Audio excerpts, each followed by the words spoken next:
नमस्कार दोस्तों, क्या हाल है आप सभी लोगों का। मेरे को तो लग रहा था कि अभी हिंदी की क्लास नहीं चल रही थी, एमपी की क्लास चल रही थी, तो मेरे को लगा कि हिंदी विंदी तुम भूल गए होगे ना। और एक्चुअली में अभी क्या है कि एमपी एसआई भी आने वाली है। जैसे कांस्टेबल की एकदम से उनने वैकेंसी दी है ना, वैसे एमपी एसआई की भी वैकेंसी आने वाली है।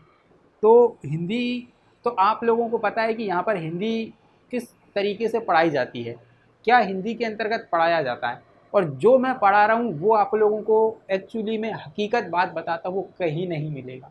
और एक और बात ये बता रहा हूँ कि जो कोर्स आपने पेड खरीद रखा है उसमें भी ये चीज़ें नहीं मिलेंगी जो मैं आप लोगों को फ्री यहाँ पर पढ़ा रहा हूँ। तो हमेशा एक बात को ध्यान रखना कि अगर आप लोगों ने एम का टारगेट बना रखा है तो इस चैनल पर आपको आना ही पड़ेगा। क्यों आना पड़ेगा? क्योंकि एक तो सारा का सारा कंटेंट में जो आप लोगों को दे रहा हूँ वो फ्री ऑफ कॉस्ट दे रहा हूँ। दूसरी बात यह है कि सबसे बेहतर कंटेंट दे रहा हूँ एम के लिए। और ये एक ऐसा कंटेंट है भाई कि आप कोई सी भी एग्ज़ाम दे लेना, चाहे एमपी की दे लो, चाहे दुनिया की कोई सी एग्ज़ाम आप दोगे ना, इससे बाहर कुछ भी नहीं है भाई। कुछ भी नहीं है, इससे बाहर है ही नहीं कुछ। ये माइंड में एक बात आप बहुत क्लियर तरीके से बिठा लेना। तो आज मैं आप लोगों को एकदम बेसिक से एडवांस लेवल तक लेकर जाऊंगा और सबसे पहले चैप्टर से आप लोगों की शुरुआत करूंगा। आप देख सकते हो कि मैंने यहाँ पर पूरी तरीके से जो स्लाइड आप लोगों की बना रखी है, एक्चुअली में ये सबसे आखिरी वाली स्लाइड है। ये सबसे आखिरी वाली स्लाइड है जिसमें मैं आपको सबसे आखिरी में विश्व हिंदी सम्मेलन पर बात करूंगा, है ना। विश्व हिंदी सम्मेलन पर बात करूंगा। आज जो मैं आप लोगों को पढ़ाने वाला हूं वो सबसे पहला चैप्टर है भाषा। क्या सबसे पहला चैप्टर है आप लोगों का भाषा। तो भाषा से मैं आप लोगों की शुरुआत करूंगा और भाषा से हम बढ़ेंगे वर्णमाला की तरफ, फिर शब्द विचार की तरफ, है ना, फिर क्रिया विशेषण, ये शब्द विचार के अंतर्गत पढ़ाऊंगा। रस, छंद, अलंकार, संधि, समास, उपसर्ग प्रत्यय, काव्य हो या वाक्य अशुद्धि हो, और जितने भी पटवारी में अभी जो हिंदी पूछी गई है, पुरानी एग्जामों में जो पूछी गई है, इतनी सड़ी हिंदी पूछी गई है, मैं बता नहीं सकता आप लोगों को। तो सबसे जो हार्डेस्ट लेवल होता है ना, वो आप लोगों को आज मैं पढ़ाऊंगा। आज नहीं पढ़ाऊंगा, आज से पढ़ाना स्टार्ट करूंगा। आप यहाँ पर हर वो चीज़ सीखोगे जो कहीं नहीं सीखोगे। ये बात आप कान खोलकर ध्यान से सुन लेना। और सारा का सारा आप लोगों की जो प्लेलिस्ट मैं बनाऊंगा, एक्चुअली में एक प्लेलिस्ट पहले पड़ी हुई है, अभी जो प्लेलिस्ट बनेगी आप वो ज़रूर देखिएगा, है ना। तो आज मैं शुरुआत करता हूँ आपके भाषा वाला चैप्टर से। तो एक्चुअली में भाषा क्या है, देखो, भाषा की उत्पत्ति कैसे हुई है। फिर हम ये पढ़ेंगे कि दोस्त भाषा के जो विविध रूप है, कौन कौन से विविध रूप है, कि एक लिखित होता है, एक मौखिक होता है, उसकी उत्पत्ति क्यों हुई, उसकी आवश्यकता क्यों पड़ी, ये भी आप लोगों को पढ़ाऊंगा। लिपि पढ़ाऊंगा, लिपि क्या होती है, लिपि से क्वेश्चन बनने वाले हैं वो भी आप लोगों को बताऊंगा। उसके बाद मातृभाषा हो, राष्ट्रभाषा हो, राजभाषा हो, विभाषा हो, उपभाषा हो, बोली हो, कोई भी हो, कुछ नहीं छूटने वाला। वन फैक्ट भी यहाँ पर आप लोगों को पढ़ाऊंगा कुछ। एक भी ऐसा क्वेश्चन है जो अगर मैं पढ़ा दूंगा, अगर एग्ज़ाम से बाहर चला जाए, आप याद रखना कहीं नहीं जाएगा, एग्ज़ाम से कहीं बाहर नहीं जाना वो। ये आप लोग अपने दिमाग में बहुत अच्छी तरीके से बिठा लीजिए। तो अपन शुरुआत करते हैं भाषा। एक्चुअली में भाषा क्या है, देखो, जो भाषा की उत्पत्ति हुई है ना दोस्त, भाषा की जो उत्पत्ति हुई है वो भाष धातु से हुई है। किससे हुए? भाष धातु से। संस्कृत भाषा के भाष धातु से हुई है, जिसका अर्थ होता है व्यक्त वाणी या कहना। क्या होता है? व्यक्त वाणी या फिर कहना। मनुष्य एक सामाजिक प्राणी है, मनुष्य इस समाज में रहता है, मनुष्य एक सामाजिक प्राणी है और अपने विचारों और भावों को व्यक्त करने के लिए वह भाषा के जिस माध्यम का प्रयोग करता है उसे हम क्या कहते हैं? साधन कहते हैं, भाषा कहते हैं। जिस भी किसी साधन का उपयोग करेंगे उसे भाषा कहेंगे। कहने का मतलब ये से है कि अगर मैं एक समाज में रह रहा हूँ और मैं मनुष्यों से बातचीत करने के लिए, अपने विचारों को आदान प्रदान करने के लिए हिंदी का प्रयोग कर रहा हूँ, तो हिंदी यहाँ पर क्या है? एक भाषा है, एक साधन है। ठीक है। तो मनुष्य एक सामाजिक प्राणी है, अपने विचारों के आदान प्रदान करने के लिए वह जिस भी किसी साधन का प्रयोग करता है उसे हम भाषा कहते हैं। तो भाषा क्या होती है ये आप लोग बहुत आराम से, आसानी से समझ चुके हो, है ना। लेकिन हुआ क्या है, वो आप ये समझिएगा कि सभ्यता के विकास के साथ साथ क्या हुआ है, मनुष्य का विकास हुआ। और जब मनुष्य का विकास हुआ तो उसने बोलना सीखा और अपने भाषा को स्थायित्व प्रदान करने के लिए उसने क्या किया, एक लिखित भाषा का क्या किया, यहाँ पर जो है एक लिखित भाषा को बनाया। अपनी अपने भावों और विचारों को स्थायित्व प्रदान करने के लिए क्या किया गया, लिखित भाषा का जो है उपयोग किया गया। तो सभ्यता के विकास के साथ साथ लिखित और मौखिक भाषा, ये दोनों ही भाषा जो हैं आप लोगों की विकसित हुई। इसीलिए भाषा के दो रूप विकसित हुए। मैंने कहा ना मैं सब चीज़ें सिखाऊंगा आपको कि क्यों विकसित हुए, क्योंकि सभ्यता के साथ साथ क्या हुआ कि अब हमें क्या है कि जब श्रोता हमारे समक्ष होता है, जैसे कि अगर मुझे ओरल संवाद करना है, जब श्रोता हमारे समक्ष उपस्थित होता है दोस्त, तो क्या कहते हैं कि हम मौखिक में उससे संवाद करते हैं। लेकिन जब श्रोता हमारे समक्ष उपस्थित नहीं है, अगर सामने वाला हमारे साथ में प्रत्यक्ष तौर पर सामने नहीं खड़ा है, तो हम किसका उपयोग करेंगे, हम लिखित भाषा का उपयोग करेंगे। जैसे हम आज की डेट में मोबाइल से टेक्स्ट भेजते हैं, पहले चिट्ठियाँ भेजते थे, आजकल हम क्या करते हैं, फ़ोन लगा लेते हैं, टेक्स्ट मैसेज करते हैं। तो ये भाषा का लिखित रूप है ना। आगे बढ़ते हैं। जैसे मैंने आप लोगों को बताया कि भाषा क्या है और सभ्यता के विकास के साथ साथ ही इसके दो रूपों का विकसित हुए। इसको हम पहले कहते हैं, एक तो उच्चारित या मौखिक भाषा और दूसरी को हम कहते हैं लिखित भाषा। उच्चारित और मौखिक भाषा का जो इतिहास है मनुष्य के जन्म के साथ ही जुड़ा हुआ है। ये एक अस्थायी साधन है दोस्तों। ये क्वेश्चन पूछा जाता है, भाषा का अस्थायी रूप कौन सा है, तो भाषा का अस्थायी रूप जो है आप लोगों का मौखिक है, जिसे हम उच्चारित भी कहते हैं। इसका इतिहास सभ्यता मनुष्य के जन्म के साथ ही जुड़ा हुआ है। इसका इतिहास बहुत पुराना है। जब मनुष्य जन्म लेता है तो क्या करता है, वह एक ध्वनि का उच्चारण करता है। जब एक शिशु जन्म लेता है तो वह रोता है, एक ध्वनि का उच्चारण करता है। इसे हम क्या कहते हैं, भाषा की आधारभूत इकाई कहते हैं, जिसे ध्वनि कहा जाता है। तो भाषा की जो आधारभूत इकाई है, भाषा की आधारभूत इकाई, आधारभूत इकाई जो है दोस्त, वो क्या है आप लोगों की, जो है ध्वनि है। याद रखिएगा, भाषा की जो आधारभूत इकाई है वह ध्वनि है। ये याद रखिएगा। क्वेश्चन ये पूछा जाता है, भाषा की अस्थायी रूप कौन सा है, तो मौखिक है ना। और भाषा की जो आधारभूत इकाई है वह आप लोगों को क्या है, ध्वनि है। कभी कभी बच्चों को कन्फ्यूज़न ये होता है कि भाषा की सबसे छोटी इकाई क्या है। तो भाषा की सबसे छोटी इकाई जो है ध्वनि है, लेकिन हम लिखित रूप में अगर बात करें तो वर्ण है। लिखित रूप में सबसे छोटी इकाई वर्ण है और उच्चारित रूप में ध्वनि है। भाषा की जो आप लोगों की स्थायी, जो आप लोगों की क्या है, भाषा का जो स्थायी रूप है दोस्त,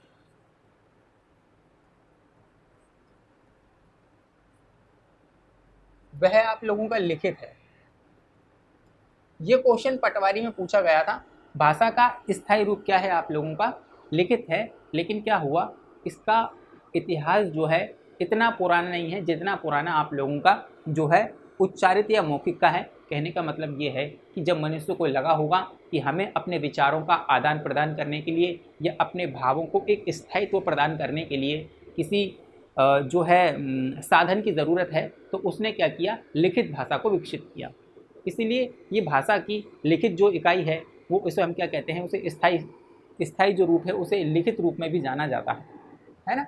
यह हमें याद रखना है। ये बहुत इंपॉर्टेंट चीज़ें मैं आप लोगों को बता रहा हूँ, है ना।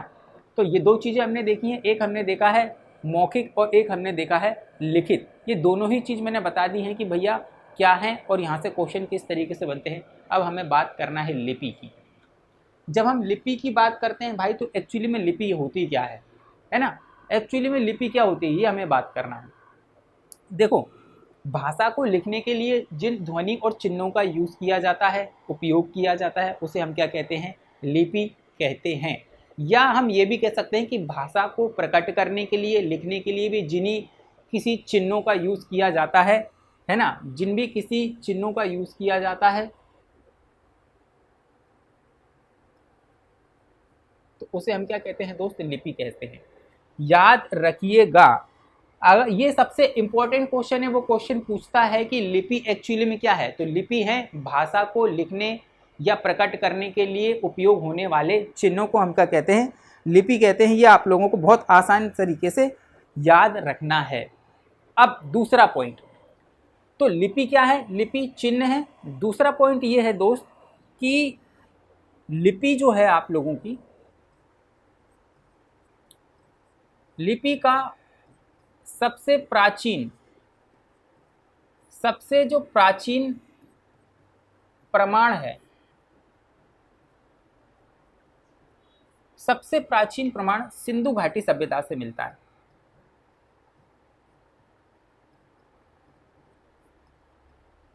ये क्वेश्चन आपसे बना सकता है कि लिपि का सबसे प्राचीन प्रमाण कहाँ से मिलता है, तो सिंधु घाटी सभ्यता से मिलता है।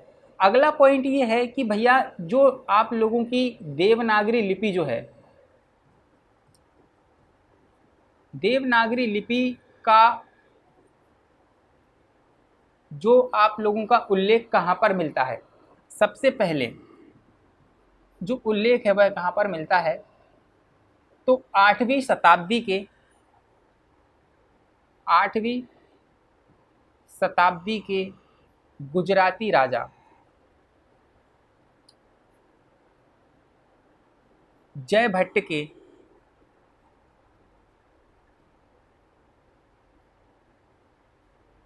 अभिलेखों में, जयभट्ट के लेखों में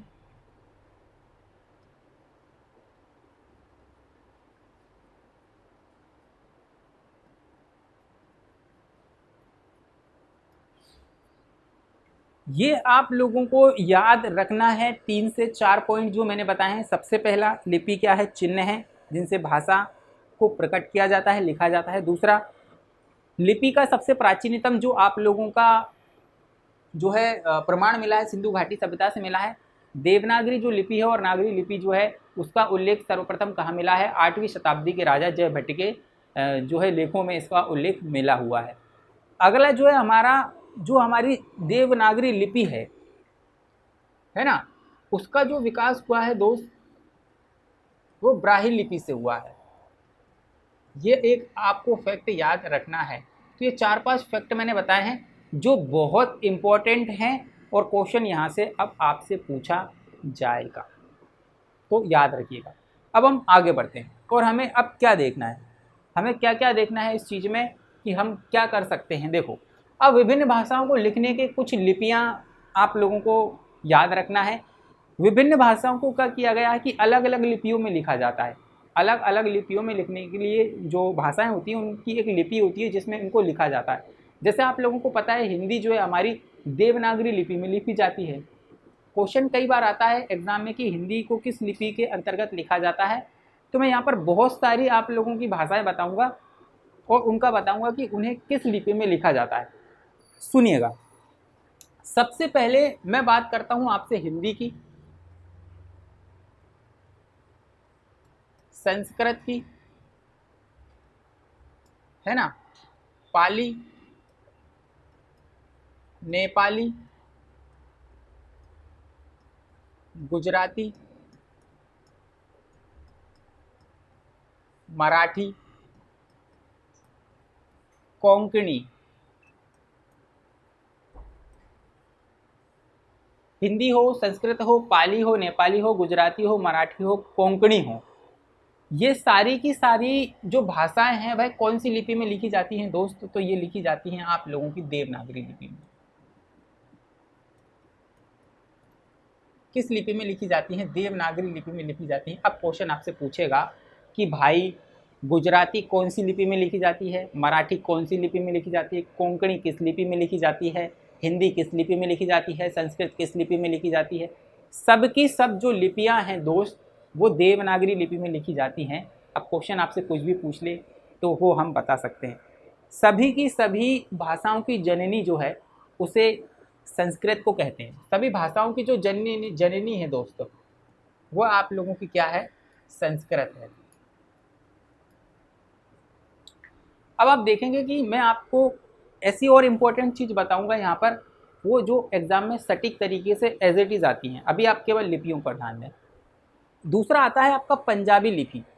जो पंजाबी आप लोगों की लिपि है दोस्त, वो कौन सी लिपि में लिखी जाती है?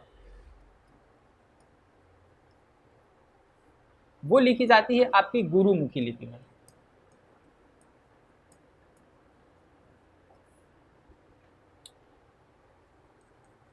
उर्दू की अगर अपन बात करते हैं या हम अरबी की बात करते हैं तो ये फारसी लिपि में लिखी जाती है। अंग्रेजी की जब हम बात करते हैं तो ये रोम में लिखी जाती है, रोमन लैंग्वेज में। अब एक आती है आप लोगों की खरोष्टी लिपि।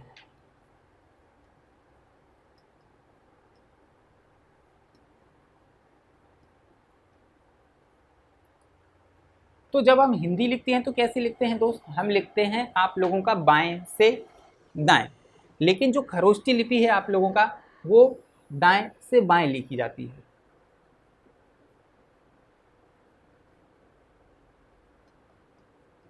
दाएं से बाएं लिखी जाती है। अब क्वेश्चन आपसे कुछ भी बना ले वो कि कौन सी भाषा किस लिपि में लिखी जाती है, यहाँ बहुत आराम से बता सकते हैं। एक फैक्टर आप लोगों को यहाँ पे बताना चाहता हूँ कि हिंदी का जो विकास है वो आज से नहीं है, बहुत पुराना है। दोस्तों जैसे कि मैंने आप लोगों को बताया कि ये जो आप लोगों की सभी भाषाओं की जननी कौन है, आप लोगों की संस्कृत है। संस्कृत आप लोगों की सभी भाषाओं की जननी है, लेकिन जब हम हिंदी के विकास की बात करते हैं, क्रम की बात करते हैं, तो हमसे क्रम पूछा जाता है। ये आप लोगों से क्रम पूछा जाएगा, आप लोगों को याद रखना है। सबसे पहले आप लोगों को लिखना है भैया पाली, प्राकृत, अपभ्रंश, फिर आती है। तो इतना लंबा समय तय करने के बाद हिंदी अपने एक स्वरूप में आई है। ये एक लंबा समय है दोस्त, है ना। ये आप लोगों को याद रखना है। मैंने आप लोगों को भाषा बता दी है, लिपि बता दी है, कौन सी भाषा किस भाषा में किस लिपि में लिखा जाता है, और जो है आप लोगों की हिंदी भाषा का क्रम क्या है, ये आप लोगों की एग्ज़ाम में आती हैं और ये आप लोगों को याद रखना है। अब हम आगे बढ़ते हैं दोस्त। आगे जब हम बढ़ते हैं दोस्त, तो हमें अब देखो क्या क्या चीज़ें इसमें देखना है। हमें ये देखना है कि भैया राष्ट्रभाषा क्या होती है, राजभाषा क्या होती है, मातृभाषा क्या होती है, विभाषा क्या होती है और बोली क्या होती है। तो आप लोग ध्यान रखिएगा कि मैं आप लोगों को बहुत स्टेप बाय स्टेप चीज़ों को सिखा रहा हूँ और मज़ा आ जाएगा आप लोगों को ये चीज़ देखने के बाद। और एक भी पॉइंट ऐसा नहीं बचेगा कि इस चैप्टर में वो आपका छूट रहा हो, नहीं छूटेगा, इस बात की गारंटी मैं आप लोगों को देता हूँ। इसलिए आप ज़रूर से ज़रूर इस वीडियो को अंत तक देखते रहें दोस्त। इस वीडियो को अंत तक देखते देखते आप लोग ये समझ ही जाएंगे कि हम क्या बेहतर पढ़ रहे हैं। अब मैं सबसे शुरुआत से आप लोगों से बात करता हूँ मातृभाषा की। अब एक्चुअली में मातृभाषा क्या होती है? मातृभाषा एक ऐसी भाषा होती है जो हमारे परिवार या समाज के साथ रहकर, या हमारे मातृ जो है हमारी माता, हमारी जो जननी होती है, उसके द्वारा जो भाषा सिखाई जाती है वह मातृभाषा होती है। बहुत सिंपल और साधारण शब्दों में आपको सिखाना चाहता हूँ कि मातृभाषा हमारी वह भाषा होती है जो एक व्यक्ति अपने समाज, अपने परिवार, अपनी माता के साथ में रहकर सीखता है, उसे हम क्या कहते हैं? आप लोगों की मातृभाषा कहते हैं। याद रखिएगा, जो आप लोगों की मातृभाषा है वह आप लोगों की क्या है? मनुष्य जो अपने परिवार एवं समाज के साथ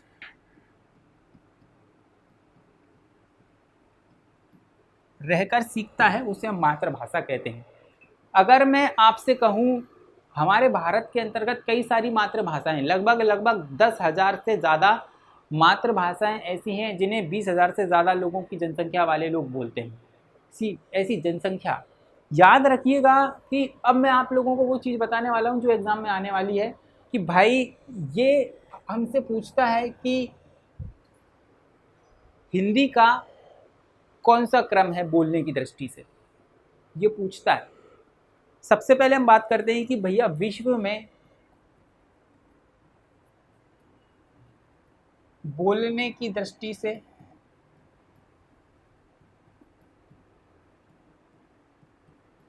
हिंदी का जो क्रम है आप लोगों का वो तीसरा है। पहले पे आप लोगों की चीनी भाषा बोली जाती है, दूसरे पे आप लोगों की अंग्रेजी भाषा बोली जाती है, और तीसरे पे आप लोगों की क्या बोली जाती है, हिंदी का उपयोग किया जाता है। ये आप लोगों को याद रखना है कि हिंदी का जो उपयोग, हिंदी जो आती है आप लोगों की तीसरे नंबर पर आती है। अगर मैं आप लोगों से कहूँ कि भैया भारत में तीसरे नंबर पर कौन सी भाषा बोली जाती है, तो आप लोगों को याद रखना है, क्योंकि ये एग्जाम में आती है। और तीसरे नंबर की क्यों पूछी जाती है, क्योंकि विश्व में हिंदी का नंबर तीसरा है, इसलिए पूछा जाता है कि भारत में तीसरे नंबर की भाषा कौन सी बोली जाती है। तो सबसे पहले जो भारत में भाषा बोली जाती है दोस्त, वो बोली जाती है आप लोगों की हिंदी। दूसरे पे आती है आपकी बांग्ला, और तीसरे पे आती है आपकी मराठी। लगभग 43.64% जनसंख्या आप लोगों की क्या करती है, हिंदी बोलती है भारत के अंतर्गत। तो पहले पर हिंदी है, दूसरे पर बांग्ला है, और तीसरे पर मराठी भाषा बोली जाती है। मराठी वाला क्वेश्चन आप लोगों का आ चुका है। दोस्तों यहाँ पर एक बात और आप लोगों को बता देना चाहता हूँ कि भारत में लगभग भाई साहब 9 राज्य ऐसे हैं, 9 राज्य ऐसे हैं जिनकी आधिकारिक जो राजभाषा है वो क्या है, आप लोगों की हिंदी है। इसलिए सर्वाधिक जो बोले जाने वाली जो भाषा है भारत में हिंदी है। लगभग 43.46% लोग आप लोगों की हिंदी भाषा बोलते हैं। अब बात करते हैं दोस्त, अपन बात करते हैं राष्ट्रभाषा की। राष्ट्रभाषा एक्चुअली में क्या होती है, देखो किसी देश की जो घोषित भाषा होती है वो आप लोगों की राष्ट्रभाषा कहलाती है। लेकिन लेकिन लेकिन लेकिन ये है कि हिंदी हमारी राष्ट्रभाषा नहीं है। लेकिन बोलने वालों की दृष्टि से, बोलने वालों की दृष्टि से हिंदी को की दृष्टि से आप लोगों का क्या किया गया है, इसे राष्ट्रभाषा मान लिया गया है। ये हमें याद रखना है कि हिंदी अभी तक राष्ट्रभाषा नहीं है, लेकिन बोलने की दृष्टि से इसे राष्ट्रभाषा मान लिया गया है। हिंदी जो है एक तरीके की राजभाषा है। लेकिन राष्ट्रभाषा क्या होती है, राष्ट्रभाषा वह भाषा होती है जो किसी भी देश की घोषित भाषा होती है, उसे हम राष्ट्रभाषा कहते हैं। और जो कि उस देश की सभ्यता और संस्कृति से संबंधित होती है उसे राष्ट्रभाषा कहते हैं। और उस देश के अधिकतर नागरिक अपना विचारों का आदान प्रदान जिस भाषा में करते हैं वह उस देश की राष्ट्रभाषा कहलाती है, जो कि किसी देश की सभ्यता और संस्कृति से संबंधित होती है। तो ये पॉइंट हमें याद रखना है कि राष्ट्रभाषा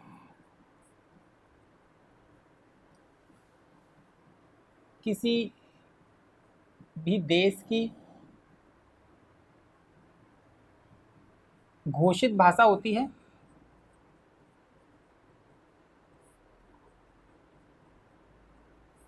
और उस देश की सभ्यता और संस्कृति से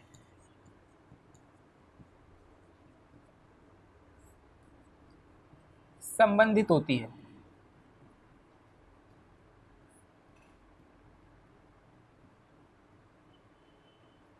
ये हमें याद रखना है।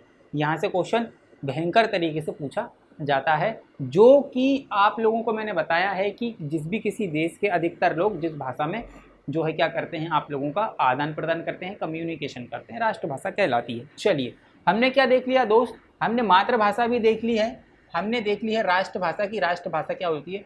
अब आप लोगों को राजभाषा पढ़ना है, विभाषा पढ़ना है और बोली पढ़ना है। पहले मैं क्या करता हूँ, आप लोगों को एक थोड़ा सा क्या करता हूँ, इसकी एक समरी देता हूँ जिससे आप लोगों को समझने में आसानी होगा। फिर विस्तृत तरीके से एक के बाद एक हम सारी चीज़ों को डिटेल में पढ़ेंगे, चाहे राजभाषा हो, चाहे विभाषा हो, चाहे बोली हो। राजभाषा भाषा के चैप्टर के अंतर्गत सबसे इम्पॉर्टेंट पॉइंट है, यहाँ से सबसे ज़्यादा क्वेश्चन बनाता है एग्जामिनर। ये एक ऐसा पॉइंट है दोस्तों कि सबसे ज़्यादा क्वेश्चन आपको कहीं से देखने को मिलेंगे तो राजभाषा से ही देखने को मिलेंगे। तो बहुत शानदार तरीके से, विस्तृत तरीके से मैं आप लोगों को चीज़ों को समझाऊंगा, लेकिन उसकी पहले एक समरी देख लीजिएगा कि राजभाषा, विभाषा और बोली में एक्चुअली में अंतर क्या है। तो सबसे नीचे से बात करते हैं। बोली, बोली आप लोगों का सबसे गरीब परिवार है, ये याद रखना, सबसे गरीब परिवार। ऐसा क्यों कह रहा हूँ? क्योंकि देखो, बात को समझना, बोली हमेशा सीमित क्षेत्र में बोले जाने वाली भाषा होती है। तो किसी भी क्षेत्र में, किसी भी सीमित क्षेत्र में बोली जाने वाली जो भाषा होती है वह बोली कहलाती है। इसका दायरा एकदम सीमित होता है। कैसे सीमित होता है? जैसे हम मध्य प्रदेश की बात करें तो बुंदेलखंड में बुंदेली बोली जाती है, मालवा में मालवी बोली जाती है, और निमाड़ में निमाड़ी बोली जाती है ना। वैसे ही हम बात करते हैं बघेल में बघेलखंडी बोली जाती है। तो ये सीमित क्षेत्र हो गए, है ना। तो ये सीमित क्षेत्र होगा, और सीमित क्षेत्र में बोली जाने वाली भाषा जो होती है वो आप लोगों की बोली होती है, जिसका अगर हम बात करें कोई ग्रामेटिकल, कोई व्याकरण नहीं होता। यह आप लोगों को याद रखना है। तो बोली सीमित क्षेत्र में होती है।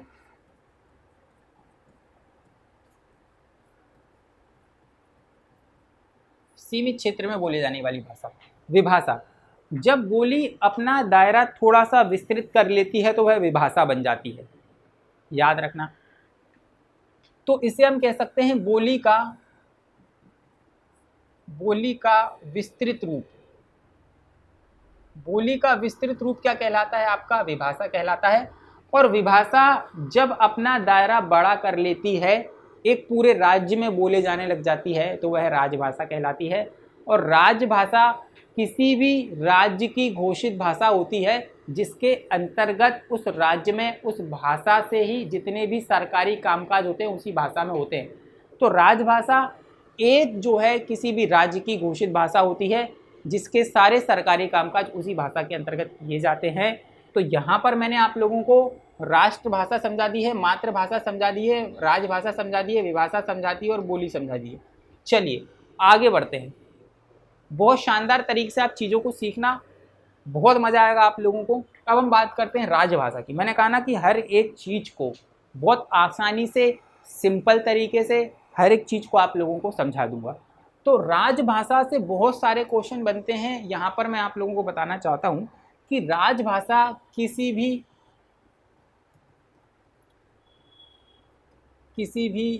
राज्य की घोषित भाषा होती है।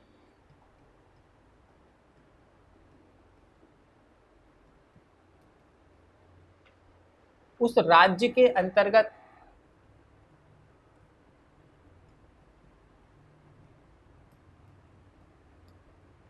जितने भी सरकारी कामकाज होते हैं,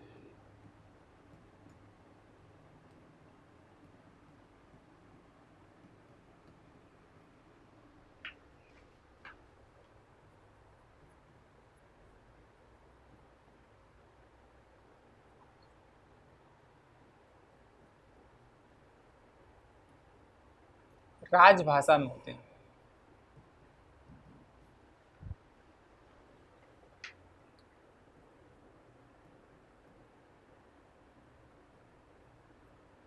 हमारे भारतीय संविधान के अंतर्गत अगर अब हम देखें, राजभाषा का दर्जा दिया गया है हिंदी को, है ना। देखिए, हिंदी को राजभाषा बनाने का प्रस्ताव गोपाल स्वामी अयंगार द्वारा दिया गया था।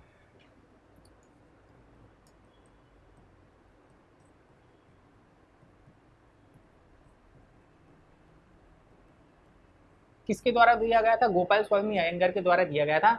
11 सितंबर 1949 को प्रस्ताव पारित किया गया था, और 14 सितंबर को 1949 को इसे राजभाषा घोषित किया गया था। इसीलिए प्रतिवर्ष 14 सितंबर को हिंदी दिवस के रूप में मनाया जाता है। किसके रूप में मनाया जाता है? 14 सितंबर को हिंदी दिवस के रूप में मनाया जाता है। भारत के अंतर्गत 9 राज्य ऐसे हैं जिनकी आधिकारिक भाषा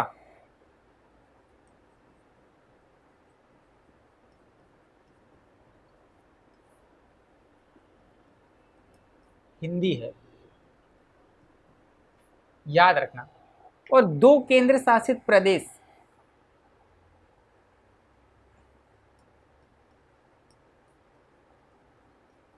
दो केंद्र शासित प्रदेश ऐसे हैं जिनकी आधिकारिक भाषा हिंदी है।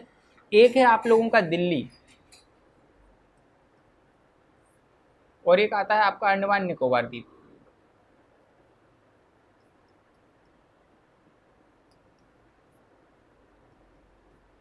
ठीक है। भारतीय संविधान के अंतर्गत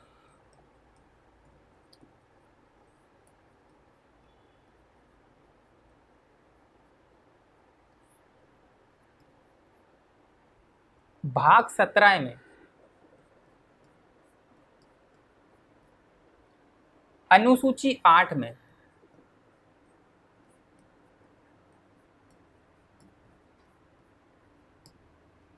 और अनुच्छेद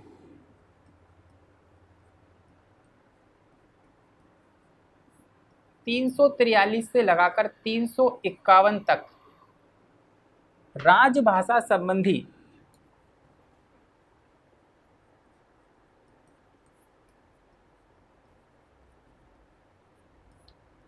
प्रावधानों का उल्लेख किया गया है। तो हमसे पूछेगा कि भैया कौन से भाग के अंतर्गत दिया गया है, तो भाग 17 के अंतर्गत। कौन सी अनुसूची में इसका उल्लेख किया गया है, तो 8वीं अनुसूची में उल्लेख किया गया है। भारतीय संविधान के अनुच्छेद 343 से लगाकर 351 तक राजभाषा संबंधित जो है आप लोगों के प्रसार प्रसार के बारे में ये प्रावधान और का उल्लेख किया गया है, जिसका हम विस्तार तरीके से आगे अध्ययन करेंगे। आप जब ये समझिए कि भारतीय संविधान के अंतर्गत 8वीं अनुसूची जो है, 8वीं अनुसूची जो है उसमें 22 भाषाओं का जो है उल्लेख किया गया है। हर राज्य की अपनी एक आधिकारिक भाषा है, ये आप लोगों को याद रखना है कि हर राज्य की एक आधिकारिक भाषा है। और जैसे कि हिंदी हमारे मध्य प्रदेश की राजभाषा है, हिंदी सहित ऐसे हिंदू को मिलाकर, मध्य प्रदेश को मिलाकर ऐसे 9 राज्य जिनकी आधिकारिक भाषा क्या है आप लोगों की हिंदी है। ये आप लोगों को सारी चीज़ें मैंने बता दी है, याद रखना। यहाँ से क्वेश्चन आप लोगों का 110% आप लोगों को देखने को मिलता है। हमसे पूछता है कि भैया जो है हिंदी को राजभाषा बनाने का प्रस्ताव किसके द्वारा दिया गया था? गोपाल स्वामी अयंगर द्वारा दिया गया था। प्रस्ताव पारित किया गया था 11 सितंबर 1949 को, और 14 सितंबर 1949 को हिंदी को राजभाषा का जो है घोषित कर दी गई थी। ये हमें याद रखना है। आगे बढ़ते हैं। आगे क्या है भैया? आगे और इस पिटारे में क्या है आपके लिए? चलिए बोली उपभाषा। चलिए और क्या है इसमें? देखिए, अब आपको एक नई स्लाइड पर मैं बहुत शानदार चीज़ बताता हूँ। नई स्लाइड पर एक बहुत शानदार चीज़ बताता हूँ। चलिए, मैंने बताया कि भैया जो है हमारी अनुसूची 8 के अंतर्गत 22 भाषाएं हैं। तो लेकिन जब हमारा संविधान लागू हुआ था, यहाँ से सबसे, ये जो चीज़ मैं बता रहा हूँ ना, यहाँ से सबसे ज़्यादा क्वेश्चन पूछे जाते हैं, सबसे ज़्यादा। तो इसको याद रखिएगा कि हमारी जो भाषा है आप लोगों की, देखिए 26 जनवरी 1950 की बात करते हैं। 26 जनवरी 1950 को हमारा संविधान लागू हुआ, जब हमारे मूल संविधान में केवल 14 भाषाओं का ही वर्णन था। लेकिन वर्तमान में 8वीं अनुसूची में 22 भाषाओं का क्या है आप लोगों का वर्णन है। तो हमें 14 से लगाकर 22 तक का सफ़र तय करना है, और यहाँ से क्वेश्चन 110% आपके एग्जाम में आते हैं दोस्त। ये आप लोगों को याद रखना है कि सबसे पहली एक भाषा जोड़ी सिंधी को 1967 में जोड़ा गया, 21वां संविधान संशोधन।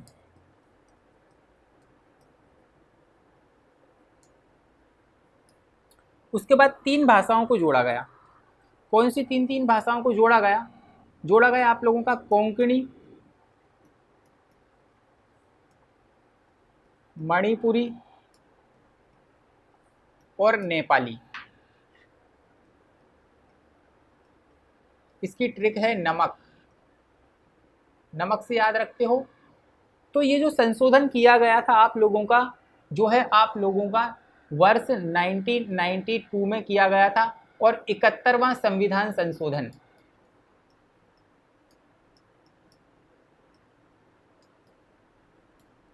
उसके बाद आपसे 4 भाषाएं जोड़ी गई। कौन सी जोड़ी गई आप लोगों की? डोंगरी, बोडो, मैथिली और संथाली। ये 4 भाषाएं जोड़ी गई आप लोगों की 2003 के अंतर्गत। कब जोड़ी गई आप लोगों की? 92वां संविधान संशोधन। अब भाषाओं की संख्या कितनी हो गई है? 22।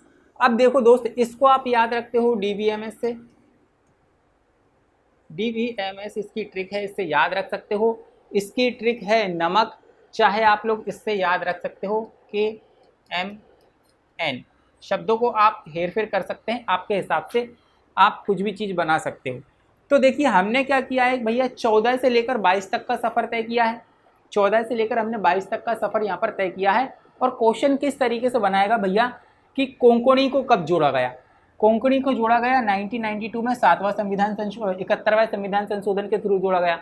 हमसे पूछा गया कि भैया डोगरी को कब जोड़ा गया, मैथिली को कब जोड़ा गया, संथाली को कब जोड़ा गया, तो हम बता सकते हैं कि भैया 2003 में जोड़ा गया, 92वां संविधान संशोधन था। उसके बाद सिंधी को कब जोड़ा गया, तो हम बता सकते हैं 71वां संविधान संशोधन हुआ, 1967 को जोड़ा गया। आप पिछले एग्जाम के क्वेश्चन उठा के देख लीजिए, यहाँ से बहुत ज़्यादा मात्रा में आप लोगों को क्वेश्चन मिलते हैं। ये सारी चीज़ें मैंने आप लोगों को शानदार तरीके से बता दी है। अब हम आगे बढ़ते हैं कि अब हमें और आगे क्या देखना है। तो यहाँ तक हमने सारी चीज़ें देख ली थी, राजभाषा संबंधित हमने सारी चीज़ें देख ली हैं। अब हमें देखना है कि भैया बोली और उपभाषा। पहले हम बोली पढ़ेंगे, बोली के बाद हम देखेंगे आप लोगों की कौन सा, कि जो संविधान के अंतर्गत जो अनुच्छेद दिए गए हैं उस अनुच्छेद में क्या क्या उल्लेखित किया गया है। देखिए अब हम बात करते हैं बोली की। बोली का जैसे मैंने आप लोगों को बताया कि ये गरीब परिवार होता है। ये क्या होता है, एक सीमित क्षेत्र में बोली जाने वाली जो भाषा होती है उसे हम बोली कहते हैं, और इसका कोई साहित्यिक रूप नहीं होता है। जैसे मैंने आप लोगों को पहले बताया कि भाई बुंदेलखंड में ये बोली जा रही है, मालवा में ये बोली जा रही है। तो सीमित क्षेत्र में बोली जाने वाली जो भाषा होती है वो बोली कहलाती है। तो 18 बोलियों को 5 उपभाषा में जो है आप लोगों का विभाजित किया गया है। तो जो 18 बोलियां हैं उनको 5 उपभागों में क्या किया गया है, आप लोगों का जो है डिवाइड किया गया है। सबसे पहले आती है आपकी पूर्वी हिंदी। सबसे ज़्यादा क्वेश्चन आप लोगों के यहाँ से दिखते हैं। और उसके अलावा कहाँ पर देखा जाता है, जो मैंने आप लोगों का अभी जो पोर्शन बताया 14 से लेकर 22 भाषाओं को कब जोड़ा गया, वहाँ से आप लोगों का सबसे ज़्यादा क्वेश्चन बनते हैं। तो देखिए पूर्वी हिंदी में कौन कौन सी आती है आपकी? अवधि, अवधि आती है, बघेली आती है, और उसके बाद आती है छत्तीसगढ़ी। इसको आप ABC से याद रखते हैं। अब हमसे पूछेगा पूर्वी हिंदी के अंतर्गत कौन कौन सी आती है, तो अवधि, बघेली और छत्तीसगढ़ी आती है। अब हम बात करते हैं पश्चिमी हिंदी की।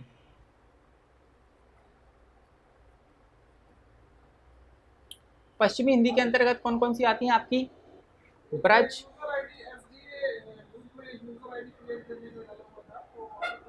बुंदेली, बंगारू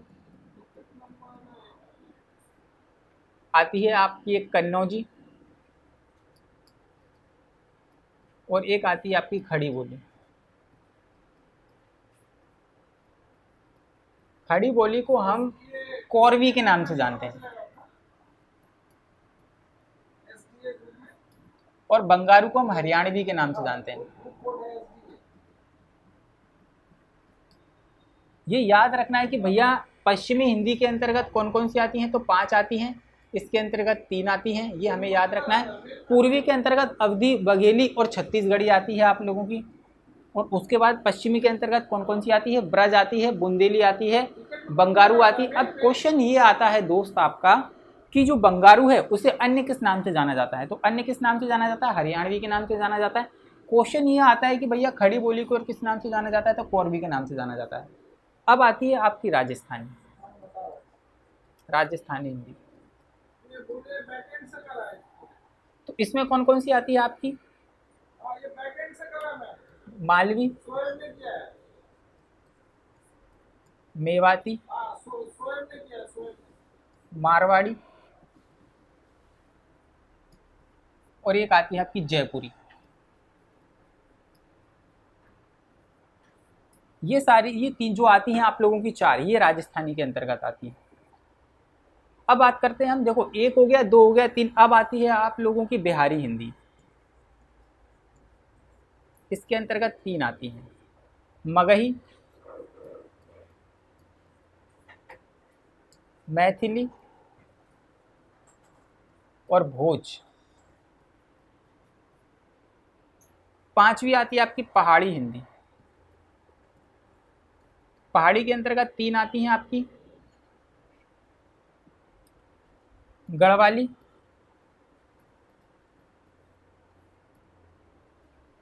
कुमायूनी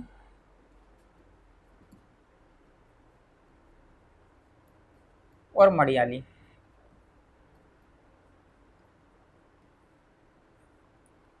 गिन लो कितनी हो गई हैं आप लोगों की। देखो 5 और 3 8 और 4 12 और 6 18।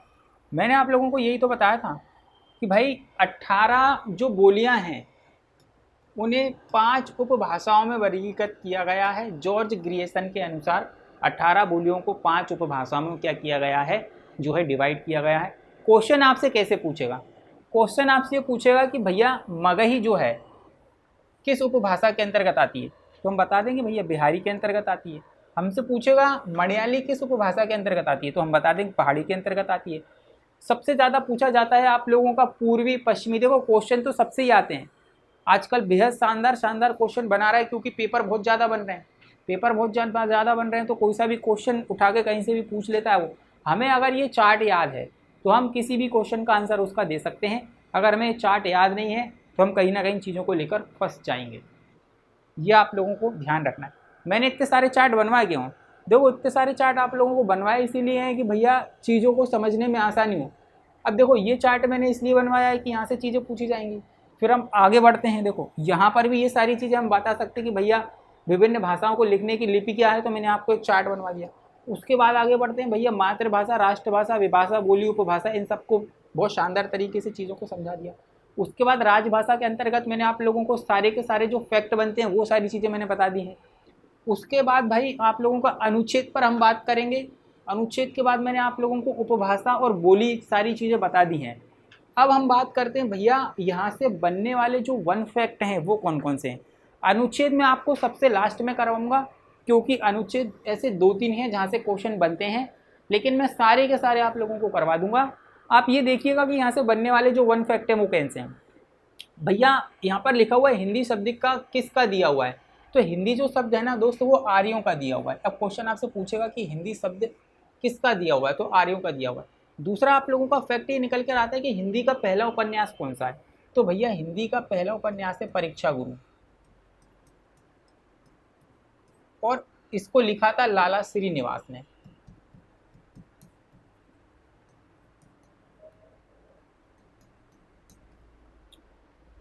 तीसरा फैक्ट है हिंदी साहित्य सम्मेलन की प्रयाग की स्थापना कब की गई थी, तो 1910 में की गई थी। ये भी आप लोगों को याद रखना है। अभी मैं आपको विश्व हिंदी सम्मेलन पढ़ाऊंगा पहला, और अभी जो रिसेंट हुआ है उससे क्वेश्चन बनेंगे। किस पुस्तक में हिंदी का सर्वप्रथम उल्लेख किया गया है, तो रामचरितमानस में किया गया है। अगला फैक्ट आप है कि भैया हिंदी शब्द की उत्पत्ति किससे हुई है, तो आप लोगों का सिंधु से हुई है। सिंधु जो शब्द है उससे ही हिंदी शब्द बना हुआ है, यह आप लोगों को याद रखना है। अब हम बढ़ते हैं भैया आगे। अब हम बढ़ते हैं आगे तो हमें देखना है विश्व हिंदी सम्मेलन। ये पूरा आप लोगों का अभी रिसेंट जो है ना उस मुद्दे से कवर करके मैं पढ़ा रहा हूँ एकदम, क्योंकि विश्व हिंदी सम्मेलन से भी क्वेश्चन बना लेगा। क्यों? क्योंकि अभी हाल ही में 12वां हुआ है, तो हमें याद रखना है 12वां, और पहला हमें याद रखना है। तो अब मैं देखता हूँ कि भैया विश्व हिंदी सम्मेलन जो है अभी तक कितने हो चुके हैं, तो अभी तक हो चुके हैं दोस्त 12 आयोजित करवाए जा चुके हैं, जिसमें से पहला कहाँ पर आयोजित हुआ था? नागपुर के अंतर्गत आयोजित हुआ था। ये क्वेश्चन भी बहुत ज़्यादा मात्रा में आपसे एमपीएसआई में पूछा जाता है। एग्जाम कोई भी हो, जो इम्पोर्टेंट है वो इम्पोर्टेंट है, वो क्वेश्चन बनेगा, ज़रूर बनेगा। तो पहला मैंने आप लोगों को बताया है 1975 में नागपुर में आयोजित करवाया गया था। 10 से 14 जनवरी के बीच में आयोजन जो है आप लोगों का किसके द्वारा करवाया गया था? राष्ट्रभाषा प्रचार समिति वर्धा के तत्वाधान में इसका जो है सम्मेलन आयोजित करवाया गया था, जिसका बोध वाक्य क्या है आप लोगों का? वसुधैव कुटुंबकम। बोध वाक्य किसका क्या है? वसुधैव कुटुंबकम है। मुख्य अतिथि के तौर पर यहाँ पर किसको बुलाया गया था? मॉरिशस के प्रधानमंत्री विश्वसागर राम गुलाम थे इसके मुख्य अतिथि। ये आप लोगों का क्या था? पहला विश्व हिंदी सम्मेलन था, जिसकी सारी डिटेलिंग मैंने आप लोगों को फैक्चुअल चीज़ जो है यहाँ पर मैंने कवर करवा दी है। अब चाहो तो बहुत शानदार तरीके से इसको पीएससी मेंस में 3 नंबर में 4 नंबर में जितने में आता है, बहुत शानदार तरीके से इस चीज़ को लिख सकते हो। अब लेकिन हमें ये देखना है कि सबसे लास्ट वाला, सबसे रिसेंटली वाला जो हुआ है वो है 12वां। अभी तक 12 हो चुके हैं, पहला बता दिया है। 12वां देखो 15 से 17 फरवरी के बीच में हुआ था, 2023 में हुआ था 12वां विश्व हिंदी सम्मेलन। और देखो ये कहाँ पर आयोजित करवाया गया था? फिजी के देनाराउ द्वीप कन्वेंशन सेंटर में इसका आयोजन करवाया गया था। इसकी थीम क्या थी? थीम आप लोगों को याद रखना है, पारंपरिक ज्ञान से आर्टिफिशियल इंटेलिजेंसी तक, ये इसकी थीम थी इस बार की। ये इंपॉर्टेंट है, यहाँ से क्वेश्चन बनाया जाता है। और भारत से किसने इसमें भाग लिया था? तो भारत के जो आप लोगों के विदेश मंत्री हैं एस जयशंकर जो हैं, उनने क्या किया था? इसमें भाग लिया था। तो यहाँ तक आप लोगों को मैंने चीज़ें बहुत शानदार तरीके से बता दी हैं। बनने वाले 1 फैक्ट बता दिए हैं, विश्व हिंदी सम्मेलन बता दिया है, भाषा हो, राष्ट्रभाषा हो, उपभाषा हो, बोली हो, विभाषा हो, सब चीज़ आप लोगों को बहुत शानदार तरीके से मैंने बता दी है। चलिए एक आध दो फैक्ट आप लोगों के छूट रहे हैं तो वो भी मैं आप लोगों को कंप्लीट करवा दूंगा। अब हम बढ़ते हैं भैया अनुच्छेद की तरफ। जब हम अनुच्छेद की तरफ बढ़ते हैं तो बहुत शानदार तरीके से हम चीज़ों को सीखेंगे। चलिए अब हम उन अनुच्छेदों की बात करते हैं दोस्तों जो राजभाषा से संबंधित हैं। आर्टिकल 343 से लगाकर 351 तक की बात करते हैं। फटाफट हम इन चीज़ों को देखेंगे और बहुत आराम से समझेंगे। सबसे पहले देखो क्या लिखा हुआ है, आर्टिकल 343। इसमें ये कहा गया है कि संघ की भाषा क्या होगी? संघ की जो राजभाषा होगी वह हिंदी होगी, और लिपि जो होगी वो क्या होगी आप लोगों की? देवनागरी। ये आर्टिकल 343 के अंतर्गत कहा गया है दोस्त। और आप लोगों को याद रखना है कि मैं आप लोगों को बहुत शॉर्टकट में पढ़ा रहा हूँ, और ये भी चीज़ याद रखना है कि यहाँ से क्वेश्चन 2-3 आर्टिकल कभी कभी पूछ लिए जाते हैं, इसलिए ये इंपॉर्टेंट है। तो आर्टिकल 343 में क्या लिखा हुआ है कि संघ की राजभाषा क्या होगी? हिंदी होगी, और लिपि क्या होगी आप लोगों की? देवनागरी होगी। 344 में क्या लिखा हुआ है कि भैया 344 में राजभाषा संबंधी आयोग का गठन की बात कही गई है, जिसमें गठन जो है कौन करेगा? राष्ट्रपति के द्वारा किया जाएगा। प्रथम राजभाषा आयोग का गठन कब किया गया था? तो 7 जून 1955 को किया गया था। ये क्वेश्चन बहुत बार पूछा जाता है, जिसकी प्रथम बैठक 15 जुलाई 1955 को आयोजित की गई थी, जिसकी अध्यक्षता बाल गंगाधर ने की थी। पहला कब बनाया गया था? 7 जून 1955 को। प्रथम बैठक 15 जुलाई 1955 को। प्रथम अध्यक्ष बाल गंगाधर जी थे। 345 में क्या कहा गया कि प्रत्येक राज्य अनुसूची 8 में वर्णित भाषाओं में से किसी भी भाषा को अपनी राजभाषा के रूप में स्वीकार कर सकता है, और अगर किसी राज्य में कोई राजभाषा नहीं है तो आधिकारिक तौर पर वहाँ के जितने भी कामकाज होगा वह अंग्रेजी भाषा में किए जाएंगे। याद रखना 346 में पत्र व्यवहार दिया गया है। किसका पत्र व्यवहार? 2 राज्यों के बीच में जो भी संवाद होगा, 2 राज्यों के बीच में जो भी पत्र व्यवहार होगा, जो भी संवाद होगा दोस्तों, उसकी भाषा का वर्णन किया गया है। तो उसकी भाषा क्या होगी? तो उसकी भाषा होगी संघ की भाषा। अगर वहाँ पर 2 राज्यों के बीच में, चाहे वह राज्य और राज्य के बीच में हो, चाहे वह केंद्र और राज्य के बीच में हो, उसकी जो भाषा है अगर वह दोनों राज्य भाषा डिसाइड नहीं करते हैं तो संघ की जो भाषा होगी उसी भाषा में क्या किया जाएगा, आप लोगों का जो है पत्र व्यवहार किया जाएगा। ये आप लोगों को याद रखना है। आर्टिकल 347 हमारे का क्या कहता है कि किसी भी राज्य की जनसंख्या के भूभाग द्वारा बोली जाने वाली भाषा। मैंने बताया ना आप लोगों को कि क्या होता है कि छोटे छोटे सीमित क्षेत्र में जो भाषा बोली जाती है उसे बोली कहते हैं। अगर उस बोली को राष्ट्रपति चाहे तो क्या कर सकता है, उसको अनुसूची 8 में उसका दर्जा दे सकता है, उसे राजभाषा बना सकता है। यहाँ पर ये कहा जा रहा है 348 के अंतर्गत सुप्रीम कोर्ट और हाई कोर्ट के अधिनियमों और विधेयकों में प्रयोग की जाने वाली भाषा का वर्णन किया गया है। आपको पता है कि सुप्रीम कोर्ट का सारा कामकाज, हाई कोर्ट का सारा कामकाज अंग्रेजी भाषा में ही किया जाता है, ये हमें पता है। तो यहाँ पर क्या किया गया है, सुप्रीम कोर्ट और हाई कोर्ट में जो विधेयक हैं आप लोगों के और अधिनियम की जो भाषा है वो आपकी क्या हो जाएगी, यहाँ पर डिसाइड किया गया है 348 के अंतर्गत। आर्टिकल 349 में क्या किया गया है, भाषा के संबंध में कोई भी विधेयक अगर पेश करना है संसद के किसी भी सदन में तो क्या किया जाएगा, राष्ट्रपति की बिना अनुमति के वह विधेयक पेश नहीं किया जा सकता। यही आप लोगों का आर्टिकल 349 कह रहा है कि भैया भाषा के संबंध में अगर कोई विधेयक पारित करना है संसद के किसी भी सदन में तो बिना राष्ट्रपति की मंजूरी के वह क्या नहीं किया जा सकता, पेश नहीं किया जा सकता। 350 में क्या कहा गया है कि जो प्राथमिक शिक्षा दी जाएगी बच्चों को वो मातृभाषा में दी जाएगी। और आर्टिकल 351 में क्या कहता है, आर्टिकल 351 ये कहता है कि हिंदी के प्रचार प्रसार की बात कही गई है। इसमें प्रचार प्रसार की बात इसके अंतर्गत कही गई है, ये हमें ध्यान रखना है दोस्तों। तो 343 से लगाकर 343 से लगाकर 351 तक मैंने सारे के सारे आप लोगों को आर्टिकल यहाँ पर बता दिए हैं, जहाँ से क्वेश्चन आप लोगों के बनेंगे ही। तो इस चैप्टर के अंतर्गत दोस्त सारा का सारा मटेरियल मैंने आप लोगों को दे दिया है और ये चैप्टर पूरी तरीके से आप लोगों को कंप्लीट करवा दिया गया है। अब देखिए कुछ एक फैक्ट हैं, जैसे कि हम बात करते हैं मिजोरम की, अरुणाचल प्रदेश की, नागालैंड की। यहाँ की जो राजभाषाएं हैं वह इंग्लिश भाषा है, जम्मू कश्मीर की भाषा वह उर्दू है। ये आप लोगों को याद रखना है। और मैंने बता दिया है कि 9 राज्य ऐसे हैं जहाँ पर जो राजभाषा है वह हिंदी ही है। चलिए तो फिर आज हम इस सेशन का समापन करते हैं। कल किसी नेक्स्ट सेशन में मैं आप लोगों के साथ में मिलूँगा।